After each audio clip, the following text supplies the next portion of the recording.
Bueno, 2 veces al mes me dan el privilegio de poder compartir la palabra de Dios. Y pues vamos a abrir nuestras Biblias y le voy a invitar a que vaya al libro de los Hechos, capítulo 11, versículo 26. Nada más lo vamos a tomar de cita, ¿verdad? Aunque no vamos a trabajar solamente en ese versículo. Hechos, capítulo 26, capítulo 11, versículo 26. Hechos 11, 26. Leámoslo juntos.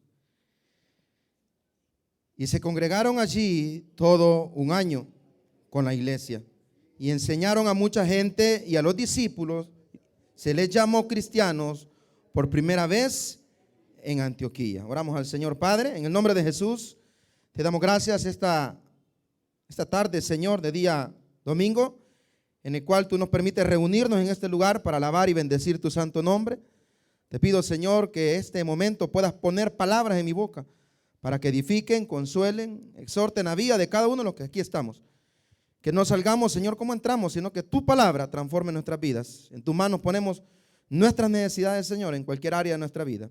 Obra, Señor, un milagro maravilloso en cada uno de nosotros, Señor.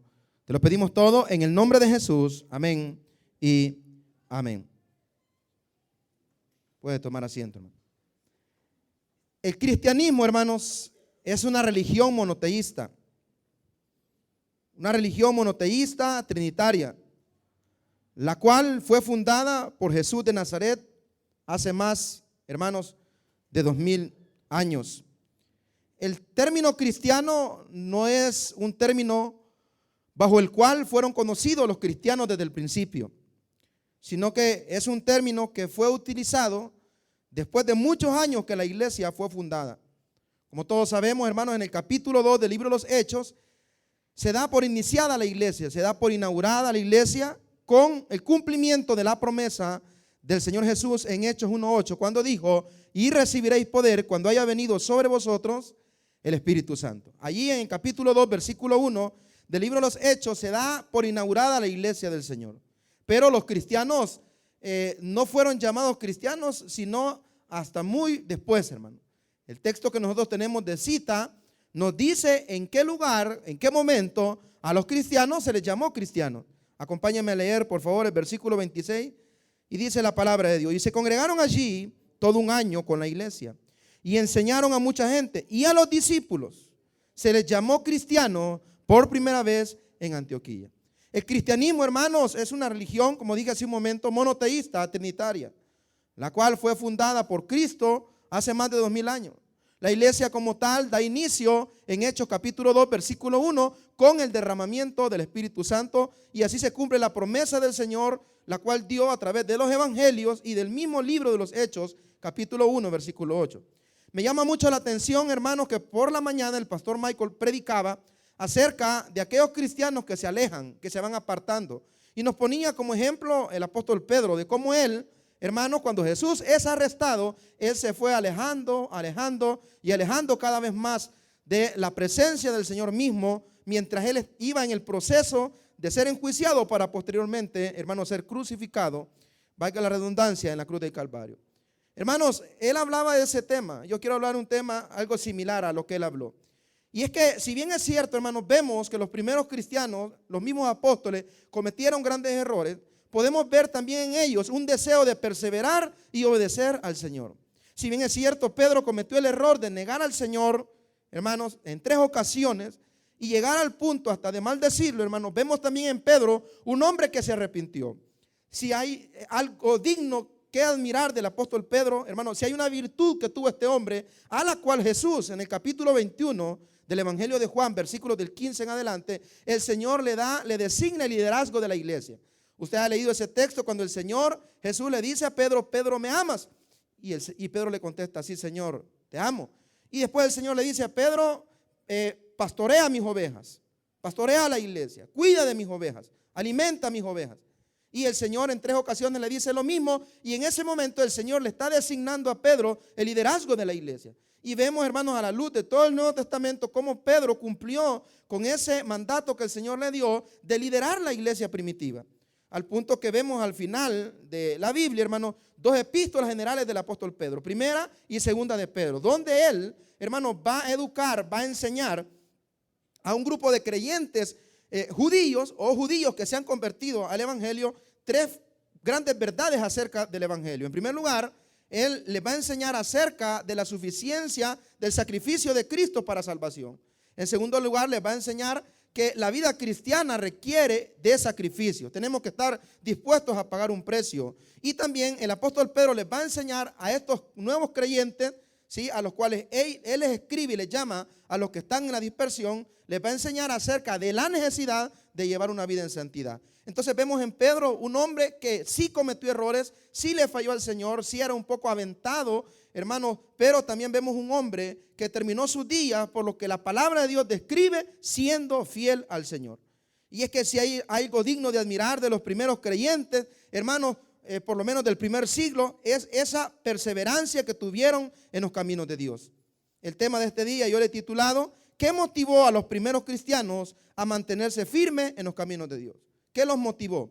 Cuando usted lee el libro de los Hechos, hermano, el libro de los Hechos, escrito por el doctor Lucas, describe algunos acontecimientos de la iglesia, algunos acontecimientos del Espíritu Santo.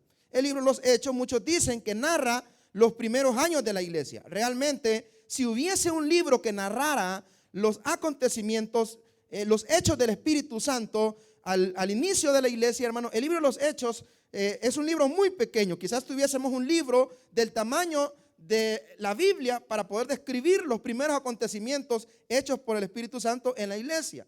Realmente el libro de los Hechos narra algunos acontecimientos, algunas obras hechas por el Espíritu Santo en la iglesia naciente. Pero también hay otros libros de la Biblia que hablan acerca de la iglesia naciente. Usted quiere saber, hermano, acerca de la iglesia primitiva, acerca de los primeros cristianos, lea primera y segunda los Tesalonicenses.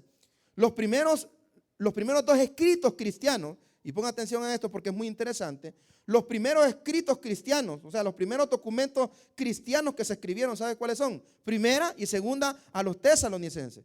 ¿Sí? Una iglesia que nació en el segundo viaje del apóstol Pablo, en el segundo viaje misionero del apóstol Pablo, en el capítulo 16 de Hechos, ahí narra acerca de la iglesia de Tesalónica. Una iglesia en la cual él estuvo aproximadamente unas 3 semanas. Y durante 3 fines de semana, durante 3 sábados, el apóstol Pablo evangelizó esa comunidad de Tesalónica, donde nació una iglesia, a la cual, hermano, Pablo le escribe más adelante, siendo los 2 primeros escritos del Nuevo Testamento, primera y segunda a los tesalonicenses. Usted quiere saber cuál fue la vida, cómo fue la vida de los primeros cristianos, lea primera y segunda de Tesalonicenses. Ahí se va a dar cuenta cómo ellos se esforzaron. Dentro de las cosas que escribe Pablo a la iglesia de Tesalónica, es su admiración, su respeto, ¿sí? Es el cariño que Pablo les tenía por el hecho de que ellos habían perseverado a pesar de los problemas. Cómo la iglesia de Tesalónica había perseverado a pesar de la persecución. Y ahí usted, al leer esas 2 cartas, primera y segunda, los tesalonicenses, uno queda maravillado porque uno dice todo lo que los primeros cristianos se enfrentaron y aún así perseveraron. Todo lo que los primeros cristianos sufrieron y aún así perseveraron. Toda la persecución en todos los ámbitos sociales. Porque los primeros creyentes, hermanos, sufrieron todo tipo de persecución. Política, persecución religiosa, persecución económica. En todas las áreas de la sociedad sufrieron persecución. Y aún así ellos se mantuvieron. Cuando lee usted los primeros capítulos de Primera de Tesalonicenses, usted va a notar que Pablo dice que se siente orgulloso de ellos, de cómo ellos han perseverado en la fe en nuestro Señor Jesucristo. Ahora, pero la pregunta surge: ¿qué motivó a estos primeros cristianos a mantenerse firmes en los caminos de Dios a pesar de todas las tribulaciones que tuvieron? Porque si hay algo, hermanos, que hoy en día carecemos los cristianos, es de valor. Y no lo digo por usted, hermano, lo digo por otros cristianos que yo conozco. Lo que más carecemos los cristianos de hoy en día es de valor, es de amor por la obra de Dios. De lo que más carecemos es de entrega, es de pasión, es de compromiso por Dios. Incluso, hermanos, dentro de la iglesia, dentro de los servidores de la iglesia, hay servidores que creen que la iglesia necesita de ellos y que sin ellos la obra de Dios no va a continuar. Incluso vemos pastores, hermanos, que creemos que la iglesia camina por nosotros y que el día que nosotros no estemos, la iglesia va a fracasar. Cuando se nos olvida que la iglesia no le pertenece a nadie más que a nuestro Señor Jesucristo. Amén. Gloria al Señor por ello. Y quien vela Y quien vela por la iglesia es Cristo. Quien cuida la iglesia es Cristo, porque la iglesia le pertenece a Cristo, porque Cristo la ganó con su sangre en la cruz del Calvario. Entonces los cristianos estamos bien cómodos hoy en día. Escuchamos una predicación fuerte, creemos que por nosotros lo dijeron y ya no nos congregamos. Nos mira alguien más dentro de una congregación y aprovechando este recurso, en la parte de atrás hay unos listones que los hermanos acomodadores ponen por mantener el orden dentro de la iglesia. Y en una de las reuniones que hemos tenido me dice el líder: mire, pastor, hay hermanos que cuando vienen a la iglesia ellos quitan los listones. Y uno les dice: hermanos, tiene que sentarse aquí, y se enojan y lo ven mal a uno y a veces hasta lo empujan a uno. Hermano, y la pregunta es: ¿dónde está ese amor por las cosas de Dios? ¿Dónde está aquello de que venimos a la iglesia a adorar al Señor y que somos hijos de Dios y que por lo tanto tenemos que ser obedientes al Señor? Entonces ese valor, esa entrega, ese amor por la obra de Dios ha ido, hermano, reduciéndose cada vez más. Hoy no venimos porque hay un partido de fútbol. Hoy no venimos porque hay que ir a un cumpleaños. Hoy no venimos porque estamos cansados. ¿Y dónde está ese amor por la obra de Dios? Cualquier cosa nos molesta, nos llevamos de delicado en la iglesia, hermano, cuando Dios nos manda que tenemos que ser hombres y mujeres entregados. Pero veamos, hermanos, a la luz de la palabra de Dios, en algunos textos alrededor del Nuevo Testamento, qué es lo que motivó a los primeros cristianos a mantenerse firmes en los caminos de Dios y no, hermanos, estar entrando y saliendo, entrando y saliendo. ¿Sabe, hermanos, que hoy en día en las congregaciones hay personas que es su 10ª iglesia, hermanos, que visitan, porque andan buscando una iglesia que se acople a ellos, andan buscando una congregación donde ellos se sienten bien? En una ocasión a un pastor de una iglesia grande aquí en El Salvador, diría yo que es una de las iglesias más grandes, en una ocasión le preguntó un hermano y le dijo: pastor, yo quiero que usted me recomiende una iglesia, le dijo, porque fui a tal iglesia y los acomodadores me recibieron mal. Fui a la otra iglesia y los hermanos de consejería me trataron mal. Fui a otra iglesia y el pastor no me gustó lo que dijo. Dígame cuál es la iglesia a la cual yo debo de ir. Una iglesia perfecta. Y el pastor le contestó: mire, usted anda buscando una iglesia perfecta, le dijo. No la hay, le digo. Hablando de una congregación. Obviamente la iglesia del Señor es perfecta. El Señor viene por una iglesia perfecta.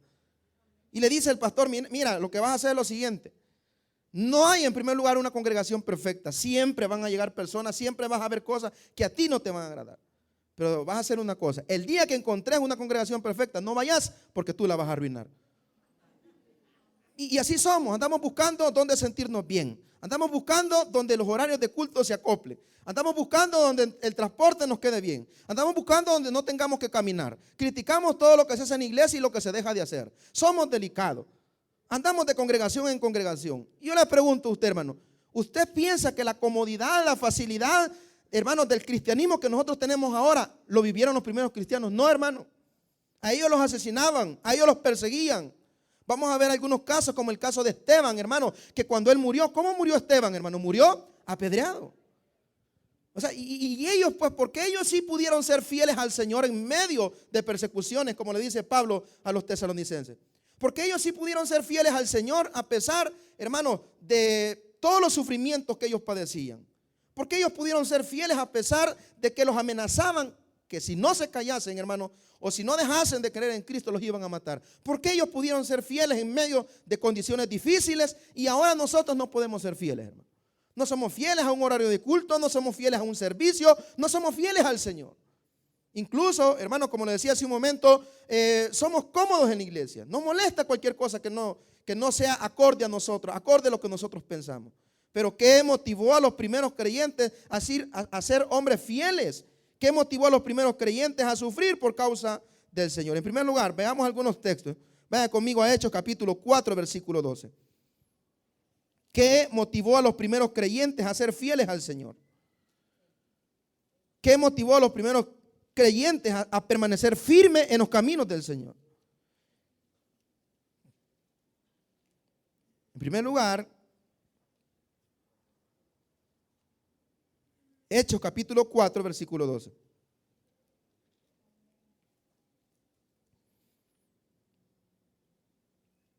Pedro y Juan, hermanos, son encarcelados por predicar el evangelio de nuestro Señor Jesucristo. Posteriormente, Pedro y Juan se enfrentaron al mismo grupo al cual Jesús enfrentó.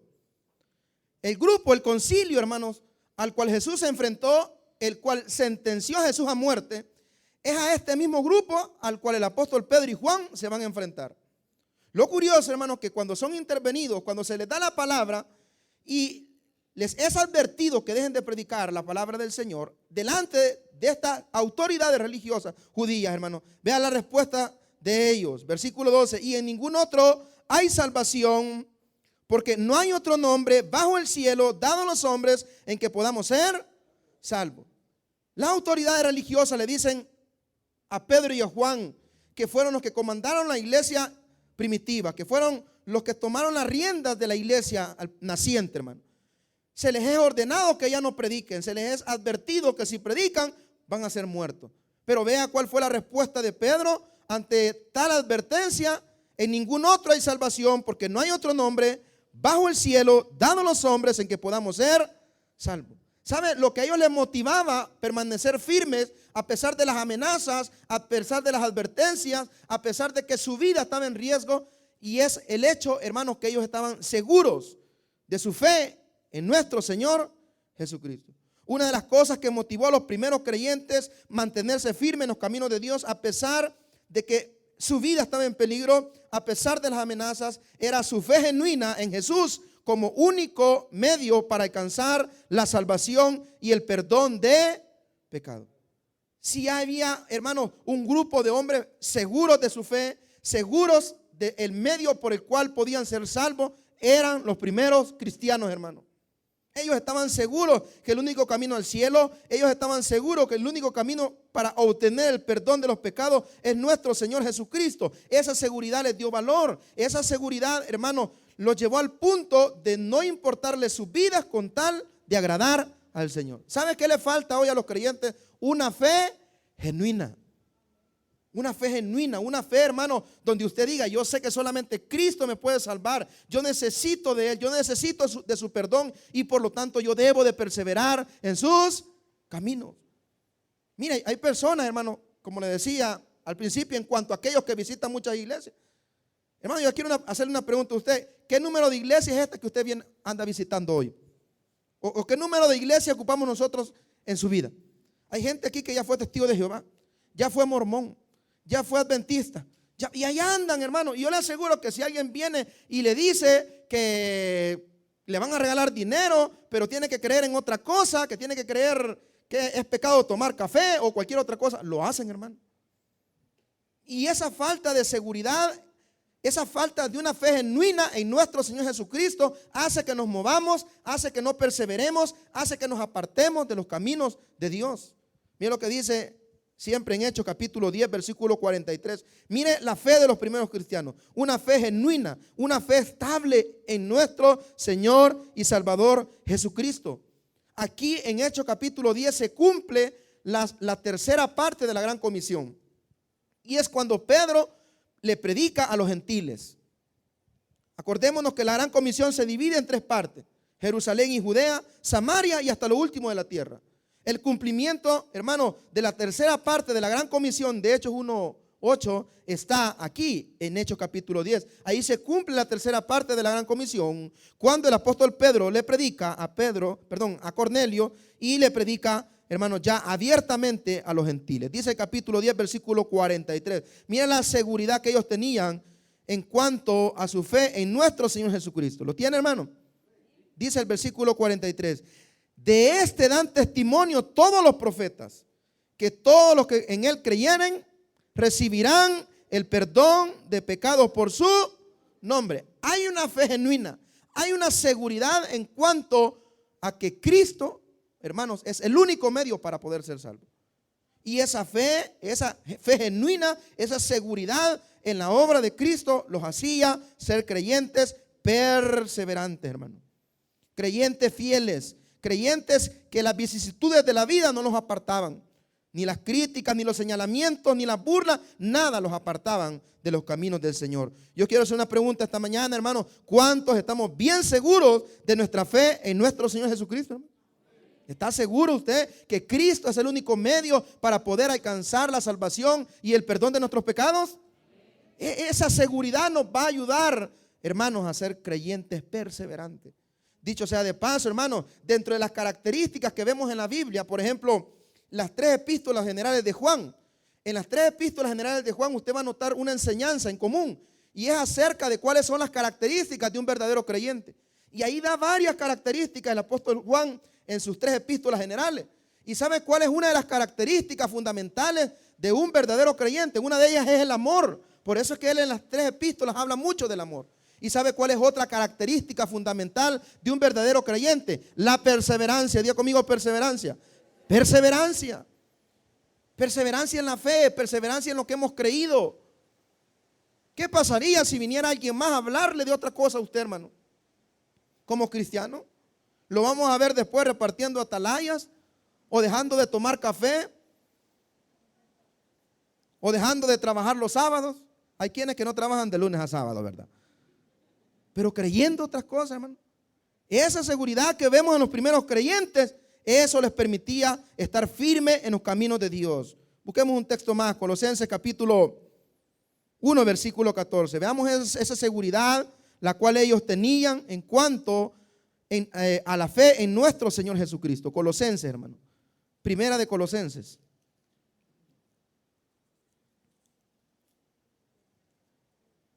No hay segunda, hermano. No hay segunda. Alguien preguntó si había segunda.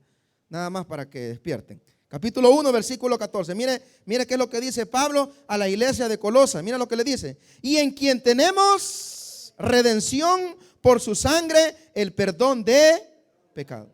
Y sabe que es bien curioso, porque la iglesia de Colosas, hermano, no fue una iglesia, no fue una comunidad cristiana constituida por el apóstol Pablo.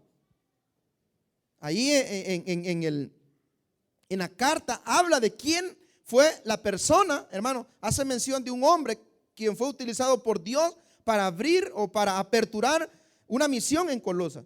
Pero Pablo, aunque no conocía, hermano, a estos cristianos de Colosas, incluso podemos decir que no conocía la ciudad de Colosas, él, hermano, los afirma en la fe, diciéndoles, hermano, que en ningún otro tenemos redención. En quien tenemos redención por su sangre, el perdón de pecado. ¿Qué había en los primeros creyentes, iglesia?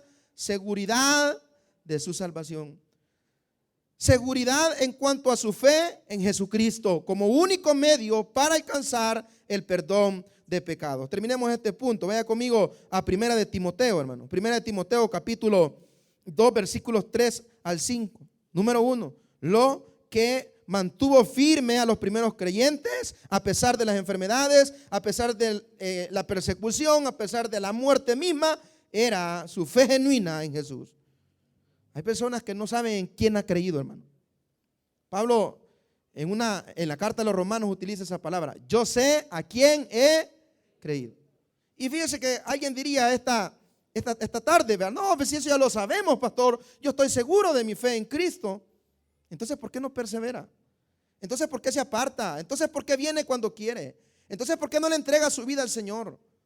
Muchas veces creemos, hermanos, de palabra, tenemos esa seguridad, de esa fe genuina, pero de palabra, pero ya con nuestros hechos pareciera que fuese mentira. Primera de Timoteo capítulo 2, versículos del 3 al 5 dice: porque esto es bueno y agradable delante de Dios nuestro Salvador, el cual quiere que todos los hombres sean salvos y vengan al conocimiento de la verdad. Mira lo que dice Pablo a Timoteo, a este joven pastor de la iglesia de Éfeso. Leamos todos juntos el versículo 5.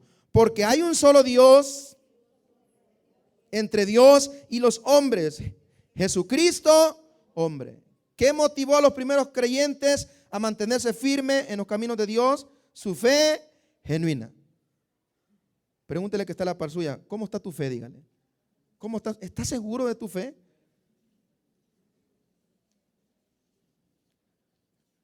Cuando preparaba este sermón se me vino una historia que el pastor general contaba. Y dice que en una ocasión él invitó a un pastor a predicar a una iglesia. Y dice que el pastor comenzó a hablar de un tema de la salvación. Y se tardó como 10 minutos en hablar en cuanto al tema de la salvación. Y ya después, los demás 35 minutos, se dedicó a hacer una pregunta a la congregación. ¿Usted está seguro? ¿Cuántos han escuchado esa historia del pastor? Sí, ¿verdad? ¿Está seguro de que está seguro de que está seguro? Pero está bien seguro. Imagínense escuchar 35 minutos que le digan a usted: ¿está seguro de que está seguro de que está seguro? Su fe está segura en Cristo. Nadie lo puede mover de Cristo. Está seguro que solo Cristo puede salvar. Pero está seguro de que está seguro. Y dice que el pastor le cayó mal el pastor. Pero cuando terminó el sermón, hasta él dudó de su salvación.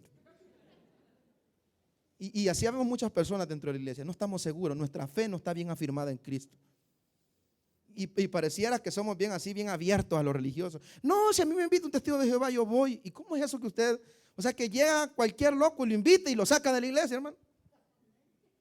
O sea, que llega cualquiera y le dice, mira, fíjate de que hace un tiempo, yo no me acuerdo cómo se llama, pero sí, ya estoy mayorcito, tengo 36 años. Y yo recuerdo, hermano, que había una religión que iba a las casas a cazar los animales, hermano. Porque la fornicación era, o sea, lo llevaban al tal extremo que llegaban y si habían 2 perritos, mira, estos perritos están en fornicación. Así que los vamos a cazar. Y ellos los cazaban literalmente, hermano. ¿Y cuántos cristianos se fueron sucios en eso, hermano? Ahora que la religión musulmana está tomando mucho territorio, acordémonos que nuestro presidente, ¿verdad? Cree en la religión musulmana, no cree que cree como nosotros, no crea usted que tiene una fe en Cristo como nosotros, no. No, yo creo que eso todos lo sabemos, hermano. Y no es cuestión de política, es la realidad. Y los musulmanes están tomando mucho territorio en nuestro país. Y están marcando, hermanos, hace poco un amigo me contaba de que tienen un proyecto de millones de dólares para poder invertir acá en el país y poder instalar su religión de alguna manera con ayuda social, con esto y lo otro. ¿Cuántos cristianos servidores de iglesia, cuántos cristianos servidores de años de una congregación o congregándose años en X denominación cristiana se van a ir ahí, hermano, en ese grupito?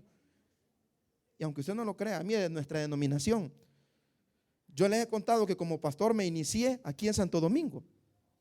Y sabe que uno de los pastores que estuvo ahí, yo no sé si todavía vive ahí, que era pastor del tabernáculo, renunció a la iglesia y ahora él dice que es judaizante. O sea, él se cree judío, guarda la ley. Ya no cree en Cristo como el Salvador o no considera la gracia de Jesús suficiente para ser salvo. Y yo sé que más de algunos de nosotros tenemos amigos que un día estuvieron en la iglesia perseverando y hoy ya no están.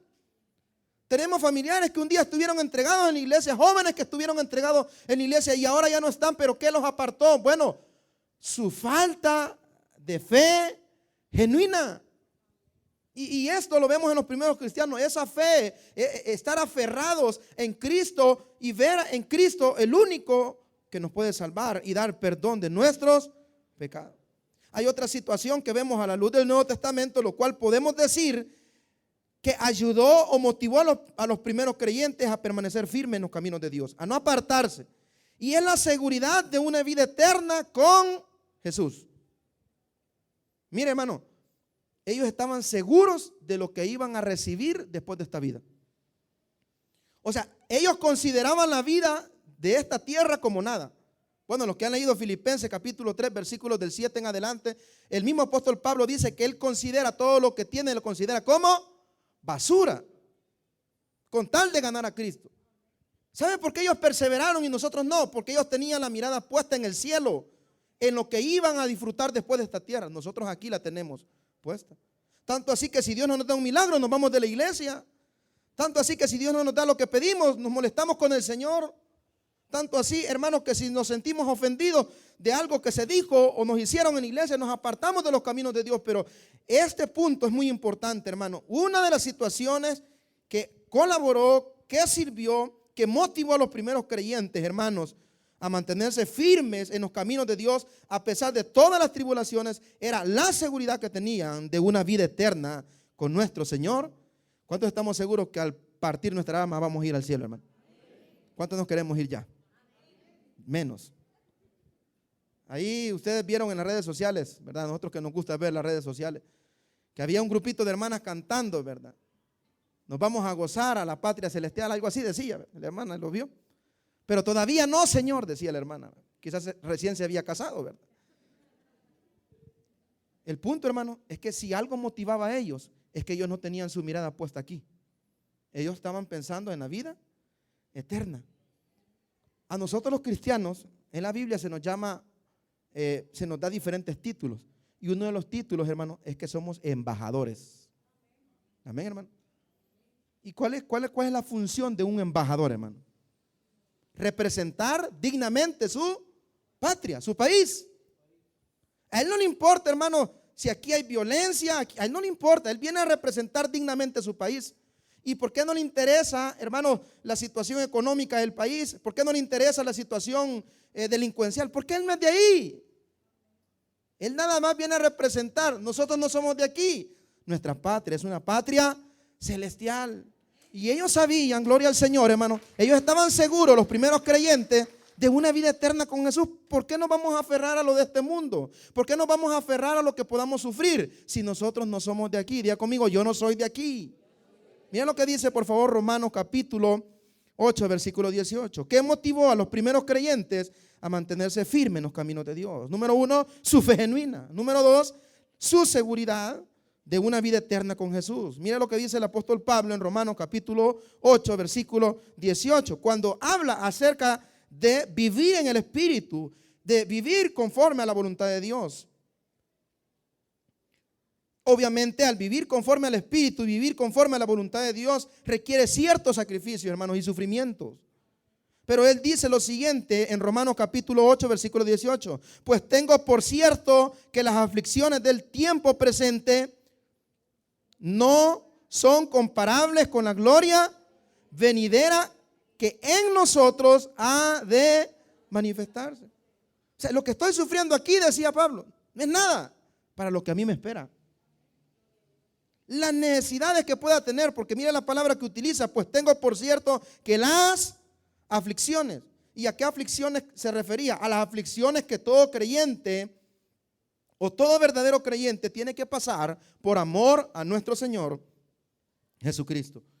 Entonces dice Pablo, no importa lo que pasemos acá, no importa las vicisitudes, no importa el precio que tengamos que pagar, no importa las aflicciones, no importa el dolor, no importa, hermano, porque lo que aquí estamos sufriendo, ¿sí? Las situaciones difíciles que podamos pasar en este mundo no son comparables con la gloria venidera que nosotros ha de manifestarse. Ahora, pregunto, hermano, ¿cuántos de los que estamos aquí nos queremos morir? Pero para ver al Señor, hermano. No, porque te decepcionada. No, ¿verdad?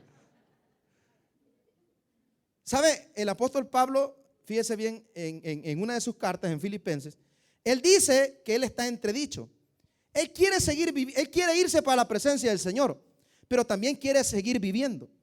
¿Y sabe qué dice él? En ambas cosas estoy entredicho. Porque yo quisiera partir de esta tierra para estar con el Señor.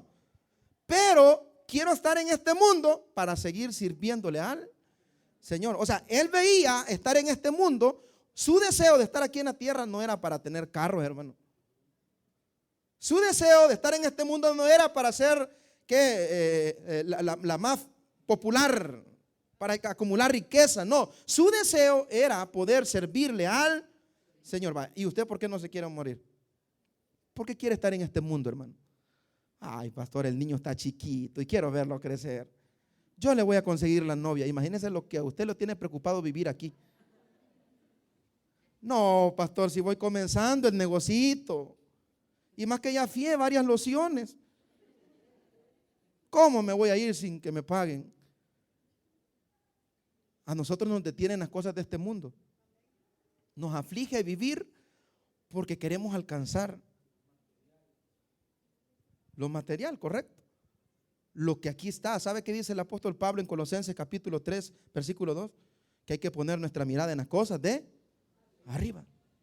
O sea, no estoy hablando de que vamos a hacer aquí un suicidio colectivo, no, hermano. No estoy hablando de que hay que tener deseos suicidas, no. Estoy hablando, hermano, que ellos se mantenían firmes a pesar de todo, porque ellos sabían que su morada no era aquí en la tierra, porque ellos sabían que les esperaba algo mejor, amén, hermano. Y que si por amor a Cristo iban a sufrir persecución, pues no importa. Si por amor a Cristo vamos a dejar cosas en este mundo, hermano, pues no importa, porque tenemos cosas mejores allá en la patria celestial, hermano. Las aflicciones de este mundo, dice, no son comparables con la gloria venidera que en nosotros ha de manifestarse. Mira lo que dice el capítulo 14, versículo 8, siempre de Romanos. ¿Qué motivó a los primeros cristianos? A permanecer firmes, a estar ahí, a no moverse, a no rendirse, a seguir sirviendo, a seguir viniendo, a seguirse congregando, a seguir predicando, porque ellos sabían que a ellos les esperaba una patria eterna en los cielos. Dice Romanos capítulo 14, versículo 8, si alguien no tiene, lo lee conmigo. Pues si vivimos y si morimos, sea que vivamos o que muramos, somos del Señor. Yo le pertenezco a Cristo y yo sé que lo que Él me tiene preparado no se compara a lo que me puede deleitar un adulterio, a lo que me puede deleitar una fornicación, a lo que me puede deleitar las cosas de este mundo. No, yo sé que Dios me espera en los cielos en una patria celestial. Segunda de Timoteo capítulo 1 versículo 12, siempre hablando en cuanto a esta situación de lo que a los primeros cristianos les motivaba a seguir adelante. Esa seguridad, hermano, de la vida eterna. Ellos no pensaban en que si les iban a aplaudir o no. Ellos no pensaban en que si les iban a remunerar por lo que hicieran por Dios o no. Ellos se ponían a pensar en que este mundo acabaría, pero que su vida está escondida en Cristo. Segunda de Timoteo capítulo 1 versículo 12, mire lo que dice el apóstol Pablo. Por lo cual asimismo padezco esto, pero no me avergüenzo, porque yo sé a quién he creído. Estoy sufriendo, pero no dejo al Señor. Estoy pasando necesidades, pero no dejo a Cristo. Estoy pasando porque Pablo escribe estas dos cartas desde la cárcel, hermano. No estaba desde Cameron escribiendo esto. No le estaban llevando, hermanos, un lunch ejecutivo mientras escribía esto. Estaba preso. ¿Y sabe qué decía él? Pues no me importa lo que pueda estar padeciendo, porque yo sé a quién he creído y estoy seguro que es poderoso para guardar mi depósito para aquel día. ¿En qué estaba pensando él? En lo que podía alcanzar en esta tierra, en el sufrimiento que iba a tener en esta tierra. No, estaba pensando en el cielo. ¿Dónde tenemos nuestra mirada nosotros? Aquí. Y si el pastor nos ve mal, pues ya no voy. O sea que vos no tenés la mirada puesta en los cielos. Vos andás pensando aquí, que te suban al altar y digan, hermano, vamos a darle un fuerte aplauso al salmista de la iglesia. En eso andás pensando, y como no te haces eso, te vas a ir. Y no estás dispuesto a sufrir que nadie te manda porque ni tu mamá te manda. Pues sabes, los primeros cristianos sufrían. Número uno, por su fe. Los primeros cristianos se mantenían firmes. Número dos, porque ellos sabían que a ellos les esperaba algo mejor, hermano. Ellos sabían que tenían una morada en los cielos. Mire, si no me cree, siempre en 2 de Timoteo capítulo 2 versículos 11 y 12, como dice la palabra de Dios. Si sufrimos, 11 y 12, 2 de Timoteo capítulo 2 versículos 11 y 11. Palabra fiel es esta: si somos muertos con Él, también viviremos con Él. Si sufrimos, también reinaremos con Él. Si le negaremos, Él también nos negará. ¿Y sabe por qué le está escribiendo al joven Timoteo de esta manera? Mire, hermano, Timoteo es un discípulo del apóstol Pablo, el cual acompañó a Pablo en su segundo viaje misionero. Llegó a sustituir a Juan Marcos. Juan Marcos era un discípulo del apóstol Pedro. El evangelio de Marcos fue inspirado en lo que Pedro le dijo a Marcos. O sea, Marcos lo escribe, pero bajo la vivencia o el testimonio del apóstol Pedro.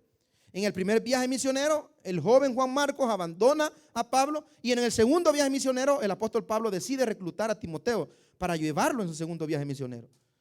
O sea, Timoteo es discípulo de Pablo, y llega a un nivel de espiritualidad o de conocimiento de Dios o de madurez espiritual el apóstol Timoteo, que el apóstol Pablo le designa a Timoteo que se quede como pastor en la iglesia de Éfeso. ¿Sabe cuál es el problema? En Éfeso no era fácil la tarea, hermano.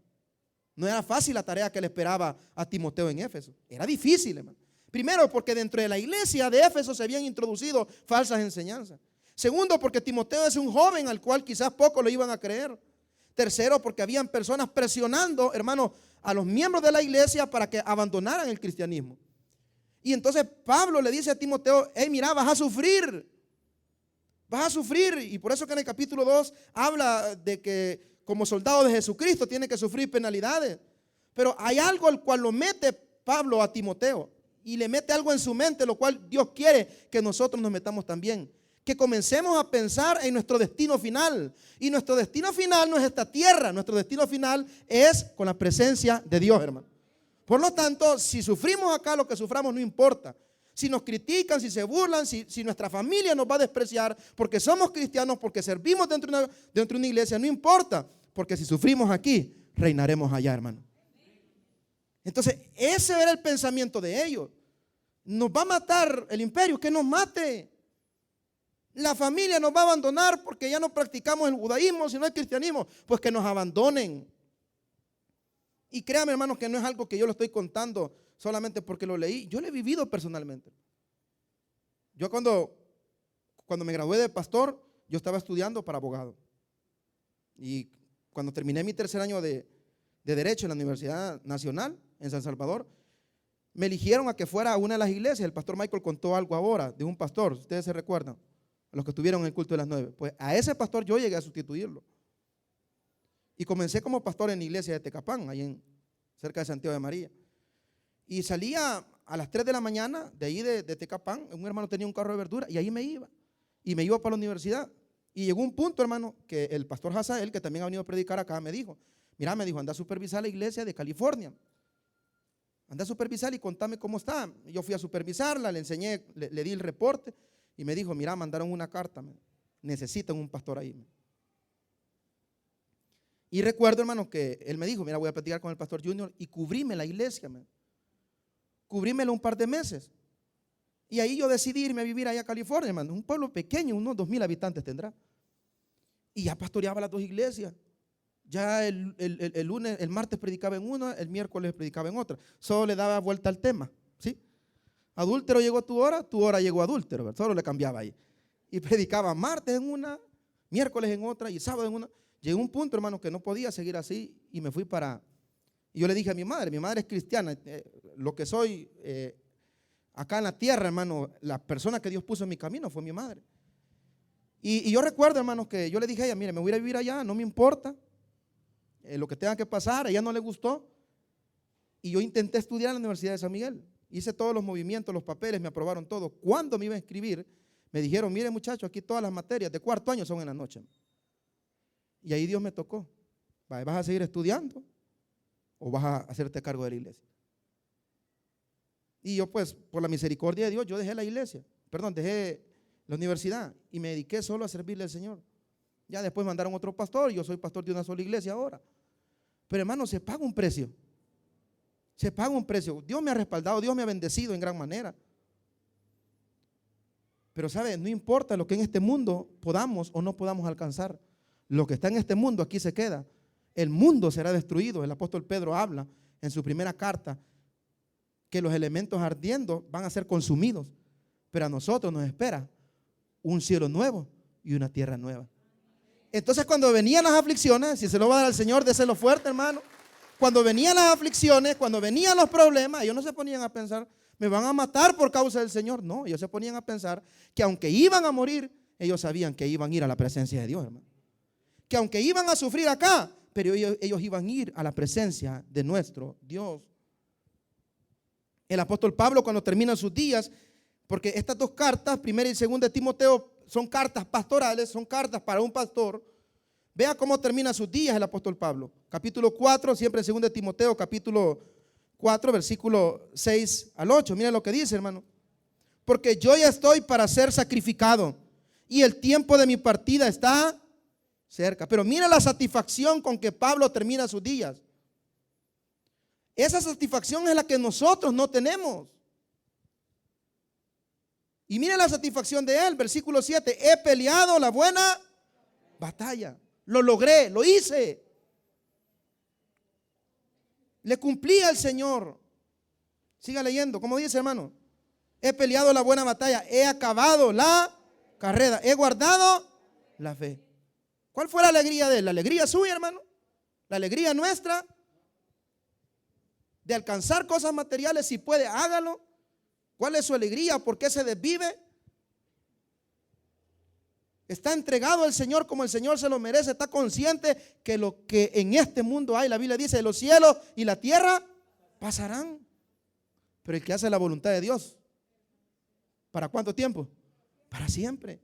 Y dice el versículo 8, por lo demás, me está guardada la corona de justicia, la cual me dará el Señor juez justo en aquel día. Y no solo a mí, sino también a todos los que aman a todos aquellos que piensan en la patria celestial. Y esto, hermanos, era su motivación diaria. Por eso los servidores que están aquí, hermanos, no esperen ninguna, su motivación es Cristo, amén. Usted que se congrega en este lugar, su motivación es su fe, Su motivación es lo que le espera. Aquí nadie le va a aplaudir, hermano. Es más, un líder lo puede tratar mal. Yo le puedo decir algo que a usted no le gusta, pero su motivación tiene que ser saber que un día estará en los cielos con nuestro Señor Jesucristo. No por un par de meses, no por un par de años. La Biblia dice que eternamente y para siempre. Y que la familia nos va a ver mal y que la familia nos va a despreciar. Pues no importa, hermano. El mismo Esteban, vea la motivación de Esteban cuando Esteban presenta defensa por la fe en Cristo. Hechos capítulo 7, versículo 54. Mira cómo termina sus días Esteban. Y ojo, Esteban era un diácono, hermano. Esteban era un diácono. Mira lo que pasa con la vida de este hombre, a quien Dios utilizó para traer un avivamiento a la iglesia en ese momento. Mira lo que dice el versículo 54. Oyendo estas cosas, se enfurecían en sus corazones y crujían los dientes contra él.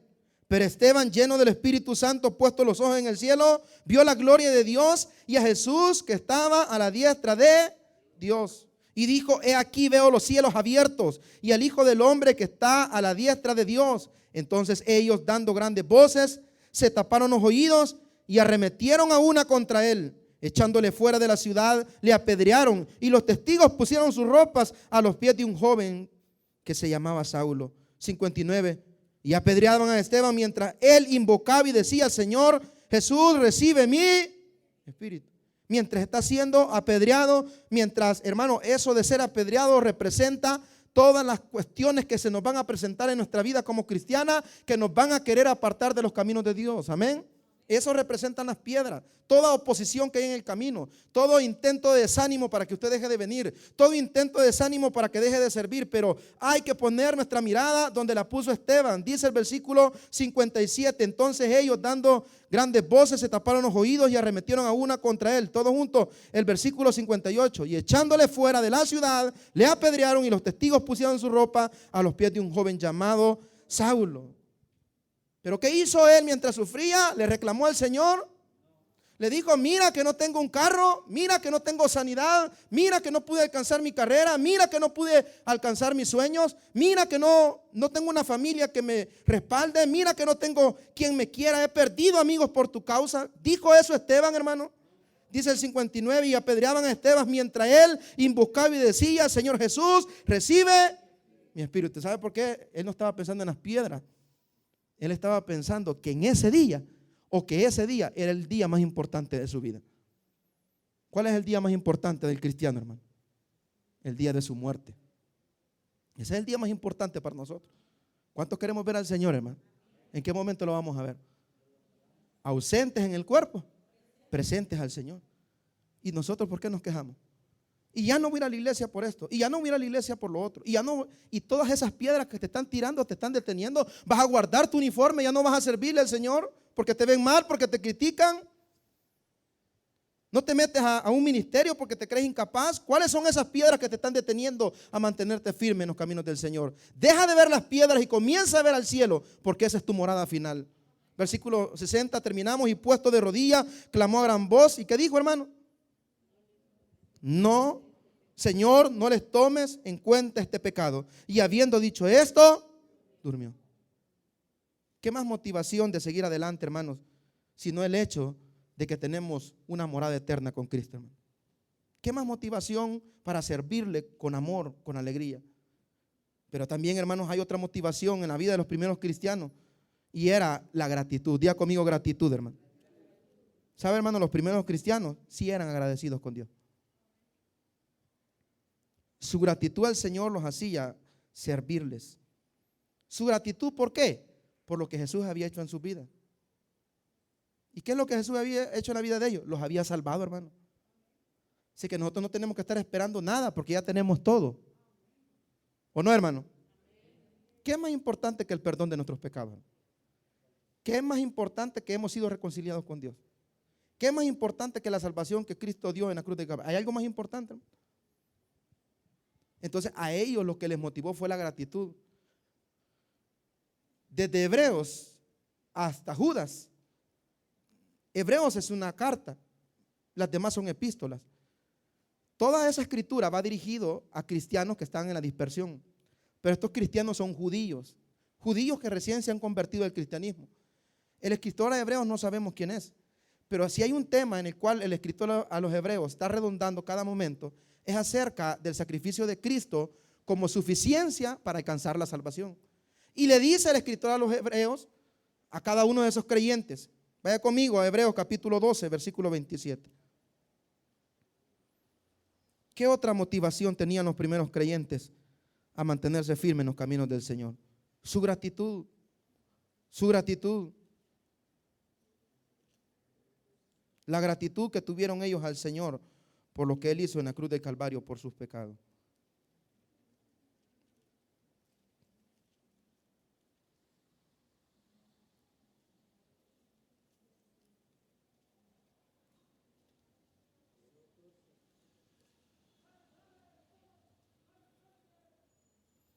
Hebreos capítulo 12, versículo, si quiere vamos al 28 de un solo para avanzar con el tiempo.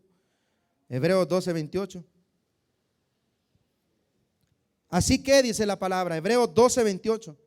Así que recibiendo nosotros un reino inconmovible, ¿qué debemos tener? Tengamos gratitud y mediante ella sirvamos a Dios agradándole con temor. Y ellos eran agradecidos con Dios, hermano. ¿A cuánto nos cae mal la gente malagradecida, hermano? Hermano, el malagradecido ni Dios lo quiere.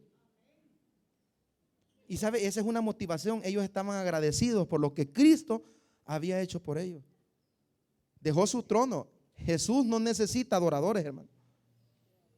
O sea, Jesús no necesitaba hacerse hombre. ¿O acaso no tenía millones de ángeles en el cielo que le adoraran, hermano? Pero Él dejó su trono y se hizo hombre. Lo describe el apóstol Pablo en Filipenses 2, del 5 en adelante. Y dice que se humilló hasta la muerte, ¿verdad? Se hizo hombre, primera humillación, se hizo hombre. ¿Cómo un Dios va a habitar en un hombre? Y aparte de eso fue obediente. Y fue obediente hasta la muerte y muerte de cruz. Hermano, ¿acaso eso no lo motiva a usted para seguir adelante en los caminos del Señor? ¿No lo motiva a ser agradecido con Dios, hermano? ¿Cómo voy a abandonar a aquel que dio su vida por mí? Por un placer terrenal. Que todo lo que podamos tener aquí es pasajero, hermano. Pero cuando usted estaba chiquito soñaba con un par de zapatos. Hoy tiene 10, ni se los pone, anda en jeans. Es pasajero. Soñaba con un carro, hoy guardado lo tiene porque muy caro está el combustible. Pero el gozo que Cristo nos ha dado por su sacrificio es un gozo eterno. Entonces, ¿cuál tiene que ser la otra motivación? La gratitud. Dígale que está la par suya, sea agradecido. Si cuando te lleguen a tu casa, fíjate que vamos a hacer una fiesta mañana, ¿a qué horas? A las 9, no, a las 9 tengo culto, fíjate. Ahí está religiosa, no, yo estoy agradecido con Dios. No voy a hacer lo que hacen algunos servidores, que deme permiso de no venir porque tengo que ir a la playa. Ojalá el Señor los saque, ¿verdad? Que los ilumine o que los elimine, cualquiera de las dos sería buena. No, hay que ser agradecido con Dios, hermano. Cuando yo tenía 12 años, a mí me atropelló un microbús y me arrastró como una cuadra, hermano, increíble. Boté sangre de manera increíble. Recuerdo muchas cosas, mi rostro hinchado. Yo tengo estas partes de aquí de la frente sensibles. Si yo me golpeo con cualquier cosa se me hincha. Imagínense, hermano, Dios me salvó de ese accidente porque yo recuerdo que el doctor dijo, no tiene ningún golpe interno. Yo recuerdo eso. Imagínense que después de que un microbús lo arrastre usted y diga el doctor no tiene ningún golpe interno, solo ¿quién puede hacer eso, hermano? ¿Y por qué no mantenerse firme después de lo que Él ha hecho por mí, hermano? ¿Cree usted que no tengo suficiente motivación yo, hermano? Que gracias al Señor desde mi juventud le sirvo al Señor. ¿Y sabe por qué? Primero por la salvación, hermano. Que somos salvos, amén, hermano. Las puertas del Hades no van a prevalecer en contra de nosotros, la iglesia del Señor. Cuando muramos no vamos a estar tristes como los que no tienen esperanza. Vamos a estar gozosos delante del Señor Jesucristo. Pero a eso agréguele las bendiciones que nos da, hermano.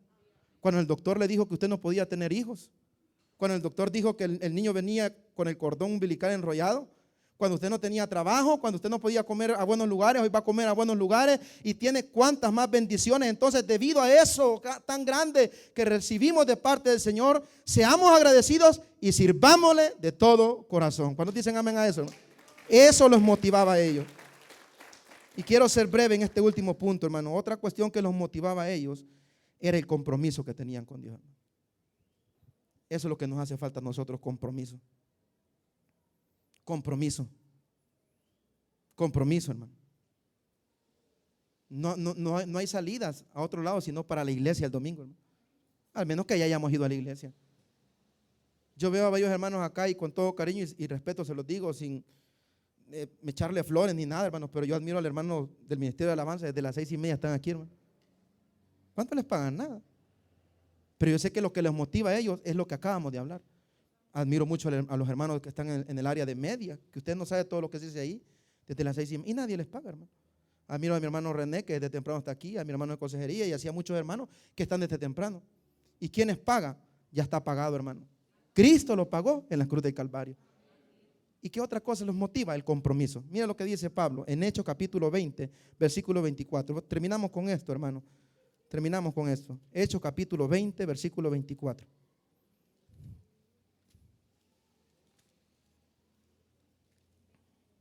Mire lo que dice. Pero de ninguna cosa hago caso, ni estimo mi vida, ni estimo preciosa mi vida para mí mismo. Con tal, mira el compromiso, con tal que acabe mi carrera con gozo y el ministerio que recibí del Señor Jesús para dar testimonio del evangelio, de la gracia de Dios. No me importa nada, aún mi vida no la veo como algo preciosa, con tal de que acabe con aquel compromiso que Dios ha puesto en mis manos. A cada uno de los que estamos aquí, jóvenes, adultos, niños, todos los que estamos aquí, Dios nos ha dado un compromiso en nuestras manos para que le sirvamos, para que le seamos útiles, hermanos. Tengamos compromiso con Dios. El compromiso de Pablo con Dios es que va a cumplir aquello que Dios le ha dado. ¿Sabe qué nos falta a nosotros como creyentes? Compromiso. Si tuviéramos compromiso, hermano. Si tuviéramos, el pastor general insistía eso, a mí me caló bastante eso. Tengo una agenda para adorar. Tengo una agenda para adorar. A usted nadie lo va a sacar de su trabajo, ¿verdad? Porque usted está trabajando y porque usted está devengando. ¿Por qué cuando nos toca venir al culto, sí nos sacan de nuestro culto? ¿Acaso no vale más esto que cualquier otra cosa que en el mundo podamos recibir, hermano? Entonces son 4 cosas que considero fundamentales, las cuales motivaron a los creyentes a seguir adelante. Espero en Dios, hermano, que cada una de ellas la guardemos en nuestros corazones y sirvámosle al Señor, porque así como Él dio su vida por nosotros, es necesario que nosotros demos nuestra vida por Él. ¿Cuántos dicen amén, hermano? Vamos a orar al Señor. Señor, te damos gracias por tu palabra. Los primeros cristianos sufrieron. Los primeros cristianos fueron muertos. ¿Sabe cuántas personas Dios utilizó para que usted esté sentado ahí? ¿Cuántas personas dejaron su vida para que el evangelio llegue a nosotros? El evangelio tiene como 150 años de haber venido a Centroamérica por medio de la misión centroamericana. Y cuenta la historia que muchos, pero muchos de los que vinieron en esa misión a Centroamérica, compuestos por misioneros en Estados Unidos, aquí en El Salvador muchos murieron de malaria, de sarampión. Los primeros cristianos aquí en El Salvador se reunían pero escondidos. Si ellos pudieron, nosotros también, hermano. No permitas que nada ni nadie te saque, ni nada ni nadie te desmotive. Sírvele, síguele, adórale, porque motivaciones suficientes tenemos para no apartarnos de los caminos de Dios. Vamos a cantar al Señor esta tarde y nos vamos a despedir adorando al Señor con todo nuestro corazón.